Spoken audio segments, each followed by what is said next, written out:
Hi, I'm Toby Earle with all the big storylines in next week's soaps. It's EastEnders first. Ryan and Janine return to Walford, but before she can show off her sunburn and white bits to anyone, she walks straight into a barrage of abuse from Peggy about her suitability as a wife. Welcome home, love. Eager to restore her dignity, Janine proposes to Ryan. Nothing desperate about that, but when Ryan hesitates, she pretends it was all a joke.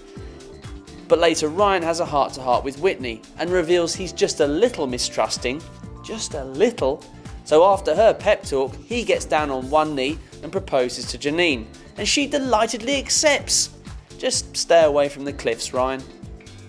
Peggy's still doing her best to hang on to the Vic and tries to dissuade a charming brewery man who's got his checkbook ready. But she has a change of heart and tries to impress this Ken bloke and get the manager's job. That is, till Ken says they don't employ anyone over 30. Does that include in dog years? Later, Peggy gets a nice surprise when Roxy announces that she, Ronnie and Jack will club together to keep the pub and install her as landlady. But if she thinks it's all rosy, she should take a look at her son. He's knee-deep in bottles and crack pipes, wondering where his next hit's coming from. Next, it's Corrie. Lewis has got his best hush puppies on, ready for a quick getaway from the streets now that his fiendish plan is taking shape. He pops into the bookies to flirt with Deirdre, and when she pops out, he places his dodgy winning slip in the till. But wait! Does the cad have a backbone after all? When Audrey tells him the money will be in the foreign bank account that afternoon, he gives her the chance to back out. Alas, she doesn't take the hint. Next day, Lewis goes to the bookies and Leanne is stunned when she has to hand him $4,000 in winnings.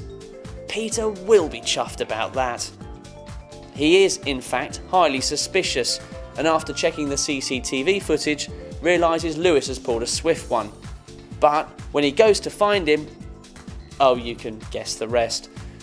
But it's Audrey who has the bigger problem. The cad's disappeared and her $100,000 is going into the other bank account that day. Just think of all the ouzo Lewis could knock back with that. Nick meanwhile's humming and hawing about moving in with Natasha. She's no fool, this one, and knows that it's over between them. Only thing is, she's having his baby. Finally, it's Emmerdale. What's a fresh-faced Yorkshire lad like Ryan doing in the dock for murder? Oh, it's because he's been stitched up. Look no further than Nathan smirking in the gallery as Ryan's refused bail. Later, Faye visits her confused son in prison. He's looking for motherly comfort, but instead he gets another interrogation from her. Don't expect a card next Mother's Day. Faye begs Maisie to visit her ex, but when she does, they row, and Maisie's even more convinced of his guilt.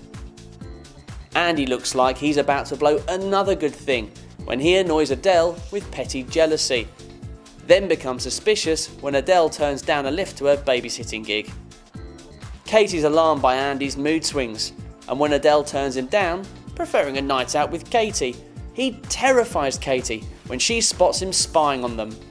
Nothing odd in that, is there? Look out also for a new character, Jackson's mum Hazel, played by none other than Pauline Quirk, who we suspect is going to wind up Aaron Big style. These two aren't birds of a feather.